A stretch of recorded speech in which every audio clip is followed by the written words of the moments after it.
Subscribe कीजिए technical ज्ञान YouTube channel को और बेल आइकन को भी दबा दीजिए लेटेस्ट टेक्नोलॉजी वीडियोस सबसे पहले देखने के लिए। दोस्तों, थोड़े दिन पहले ही हमारे प्राइम मिनिस्टर माननीय श्री नरेंद्र मोदी जी ने आत्मनिर्भर भारत के बारे में बात की थी और कहा था हमें कि लोकल के लिए वोकल बने और अपने लोकल प्रोडक्ट्स को प्रमोट करें। ना है, लोकल के लिए वोकल बनना है। न सिर्फ लोकल प्रोडक्ट्स खरीदने हैं बल्कि उनका गर्व से प्रचार भी करना है। ये बिल्कुल सही है, हमें ऐसा करना चाहिए ताकि हमारी इकोनॉमी और स्ट्रांग हो और हम बाकी कंट्रीज के कंपटीशन में अपने आप को बहुत अच्छा रिप्रेजेंट कर पाएं। लेकिन क्या इसके लिए हमें फॉरेनर प्रोडक्ट्स को बिल्कुल बॉयकॉट कर देना चाहिए? क्या ऐसी है? तो बात करेंगे इस वीडियो में। तो हेलो दोस्तों, मेरा नाम है अंशुल अग्रवाल, आप देख रहे टेक्निकल ज्ञान। चलिए शुरू करते हैं।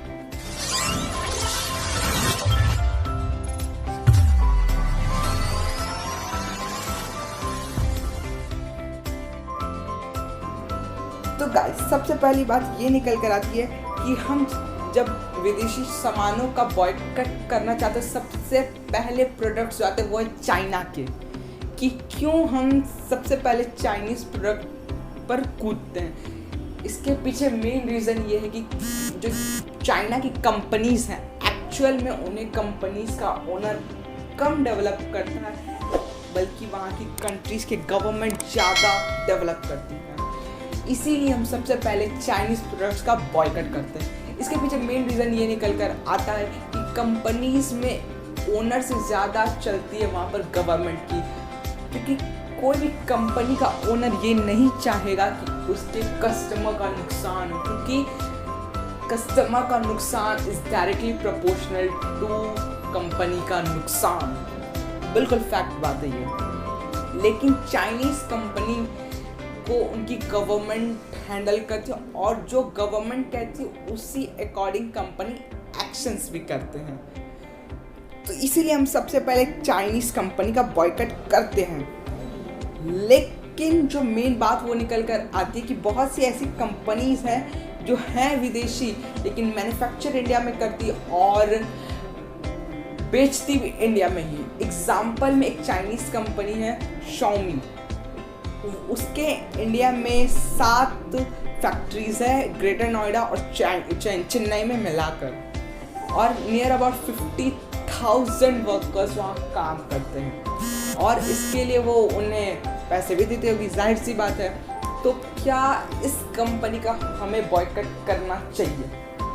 तो मेरे हिसाब से तो बिल्कुल भी नहीं, क्योंकि यस ये एक चाइनीज़ कंपनी, आई अग्री, लेकिन इन्होंने इंडिया में एम्प्लॉयमेंट भी क्रिएट की है और ये टैक्स भी देते हैं। तो हमें इन टाइप की कंपनीज का बॉयकॉट नहीं करना चाहिए। एग्जाम्पल में आपको Xiaomi है, Realme है, Vivo भी इवन मेड इन इंडिया हो गया अब तो।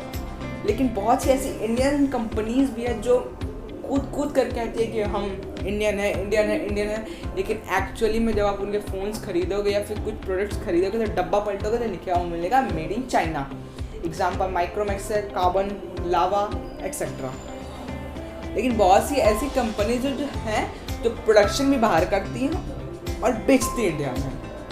एग्जाम्पल सोनी है, बहुत चाव से खरीदते हैं सोनी का कैमरा, लेकिन क्या एक्चुअल में वो इंडियन मैन्युफैक्चरिंग है? बिल्कुल नहीं। बहुत सी ऐसी कंपनी जो कोरियन है, जापानीज़ है। अगर मैं सैमसंग की बात करूँ तो वो साउथ कोरिया से बिलोंग करती है, लेकिन हम सैमसंग को बहुत बिलीव करते हैं। तो क्या हमें ऐसी कंपनीज का बॉयकॉट करना चाहिए? बिल्कुल, क्योंकि सैमसंग इंडियन नहीं है, ना ही मेड इन इंडिया है। लेकिन दोस्तों, मेन बात ये निकल कर आती है आत्मनिर्भर भारत। बिल्कुल, इंडिया में एक ऐसी कंपनी आनी चाहिए जो मेड इन इंडिया 100% ट्रूली और एक अच्छी प्राइस में अच्छा फ़ोन दे, अच्छा गैजेट्स निकाल कर दे, जिस तरह Xiaomi इंडिया में दे रहा है, ताकि हम Xiaomi जैसी कंपनीज को भी फिर बाय बाय कह देंगे। जो छोटा मोटा इंसेंटिव भी चाइना के पास जाता है वो भी हम क्यों जाने दे, जब वो हमारे ही अगेंस्ट आकर हमें धमकाएगा। लेकिन जो सबसे बड़ी बात निकल कर आती है वो है कुछ चाइनीज ऐप्स जिन्हें हमें आज ही बॉयकॉट करना चाहिए। एग्जाम्पल गाइस, हम एग्जाम्पल में बिलीव करते हैं टिकटॉक, यूसी ब्राउजर। मतलब टिकटॉक तो इतना कचरा फैला रहा है इंडिया में, क्या बताएं। वहाँ तो इवन एक डिसलाइक का बटन भी नहीं कि डिसलाइक करके शो करे जनता को कि ये वीडियो सही नहीं है। आज एक 5 साल के बच्चे को टिकटॉक निकाल कर दे देते हैं पेरेंट्स, और बच्चा बड़े चाव से देखता है स्वाइप डाउन कर करके। अभी वो बहुत अच्छा लगता है क्योंकि लगता है कि बच्चा बहुत हाईटेक है, बहुत समझदार है, सीख रहा है इन चीज़ों को। लेकिन क्या ये फ्यूचर में आगे 10 साल 15 साल बाद के लिए ये चीज़ अच्छी है?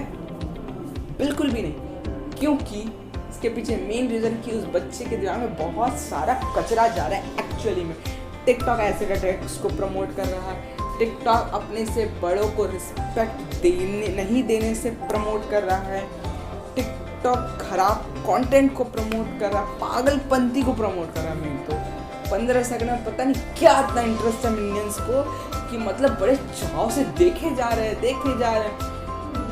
हैं। जिसके पास काम धंधा नहीं है वो टिकटॉक बना रहा है। सही है क्या ये? एक्चुअली में मैं नहीं बात कर रहा कि सिर्फ टिकटॉक के जैसे जितने भी प्लेटफॉर्म्स है, इवन मैं मित्रों की भी बात कर रहा हूँ जो इंडियन है। अगर कचरा है तो कचरा है, सीधी सी बात है। कचरा है इट मीन्स कचरा है वो, तो क्या वो सही है? बिल्कुल भी नहीं, बिल्कुल भी नहीं। आज ही इन कचरों को हटाओ, क्योंकि अभी बहुत अच्छे लग रहे हैं। और इंडियन यूथ जो सबसे यंगेस्ट देश अभी इंडिया है, उस यूथ को प्लीज़ यार बेकार मत जाने दो। हमें प्रूफ करना है कि yes we are greater than others, we have to prove this. और हमें दिखाना है दुनिया को कि यस इंडिया एक ऐसी कंट्री है जो दुनिया में अपना सिक्का जमा सकती है, जो दुनिया से बिल्कुल अलग है। वैसा करना है इस यूथ को। तो इस टिकटॉक पर टाइम वेस्ट मत करो ना, कोई नई स्किल्स सीखो ना लॉकडाउन में। क्यों मुजरा करने बैठ जाते हो? क्यों? सो प्लीज़ मेरी रिक्वेस्ट है ये सभी से, प्लीज़ ऐसे फालतू के ऐप्स टिकटॉक और यूसी ब्राउज़र, इससे घटिया ब्राउज़र तो आज तक नहीं देखा यार। मतलब इतने हिंज कंटेंट को प्रमोट करता है, क्या बताऊँ। मतलब इस तरह की चीज़ों को एक्चुअली में बैन करना चाहिए इंडिया में एज अ सेंट्रल गवर्नमेंट की तरफ से। लेकिन भाई लोग तो इतने तेज है कि VPN चला कर यूज़ करेंगे। फिर तो कोरोना आज है कल चला जाएगा, लेकिन अगर ये वाला वायरस दिमाग में बैठ गया तो जिंदगी चल जाएगी, लेकिन जाएगा नहीं। तो दोस्तों प्लीज़ हाथ को सैनिटाइज करो, फ़ोन लो, ये 2 वायरसेस और जितने भी फालतू चीज़ें डिलीट करो और फिर से हाथ हैंड वॉश करो, ताकि दिमाग सही रहा ना तो यार आत्मनिर्भर भारत 100 गुना और अच्छा होगा। इससे गारंटी है इस बात की, क्योंकि इंडियंस में बहुत दिमाग है और वो प्रूफ कर सकते हैं इस बात को। लेकिन ऐसे क्रिंज कंटेंट देखोगे तो बिल्कुल नहीं होंगे। यूट्यूब में भी क्रिंज कंटेंट है, मैं मानता हूँ इस चीज़ को, लेकिन यूट्यूब की टीम बहुत हार्ड वर्क करती है इस चीज़ में, इस चीज़ को हटाने के लिए। यहाँ एक डिसलाइक बटन भी है, एक रिपोर्ट बटन भी है जो एकदम साफ दिखता है। टिकटॉक में पता नहीं कहाँ छुपा कर डाला उन्होंने, वो ही जाने। लेकिन यूट्यूब में ऐसा नहीं है, और यूट्यूब टीम ऐसे वीडियोस को हटाती भी है। बच्चों के लिए एक स्पेशल आता है यूट्यूब किड्स, जहाँ पर राइमिंग और सिर्फ पोएम्स ही मिलेंगी, फालतू क्रिंज कंटेंट नहीं है। लेकिन टिकटॉक में ऐसा बिल्कुल सिर्फ क्रिंज कंटेंट सब नहीं है। कुछ अच्छे टिकटॉकर्स हैं, जैसे अरविंद सर बहुत अच्छे हैं, हिंदुस्तानी हेल्पर बहुत अच्छे हैं, लेकिन ऑलमोस्ट फालतू हैं। 15 सेकंड में पता नहीं क्या नफरत फैला रहे हैं। मेरी यही रिक्वेस्ट है आप सभी से कि प्लीज़ ऐसे फालतू ऐप्स को डिलीट करो, अपने स्किल्स डेवलप करो, क्योंकि कोरोना के बाद जो टाइम आएगा ना यार बहुत हार्ड होने वाला है, बहुत आसान नहीं है ज़िंदगी। प्लीज़ अपने स्किल्स डेवलप करो, अपना माइंड डेवलप करो, मेडिटेशन करो डेली, लेकिन क्रिंज कंटेंट और ऐप्स को डिलीट करो। प्लीज़ मेरी रिक्वेस्ट है आप सभी से। तो बस दोस्तों आज के वीडियो में बस इतना ही। वीडियो में अगर कुछ भी मैंने अगर अच्छा बोला प्लीज़ वीडियो को शेयर ज़रूर करना, ताकि ये वीडियो ज़्यादा से ज़्यादा लोगों तक पहुँचे, ज़्यादा से ज़्यादा लोगों को समझ आए ये चीज़। सो बस दोस्तों, आज के वीडियो में बस इतना ही। वीडियो पसंद आई हो तो वीडियो को अपनी तरफ से एक लाइक कीजिएगा, कमेंट कीजिएगा, चैनल को सब्सक्राइब करिएगा और बेल आइकन को ज़रूर से दबा दीजिएगा। तो जब तक के लिए नेक्स्ट वीडियो आती तब तक के लिए अपना टेक्निकल ज्ञान बढ़ाते रहिए। तो तब तक के लिए #keep getting टेक्निकल ज्ञान। So Jai Hind, Vande Mataram, and thanks for watching our YouTube channel technical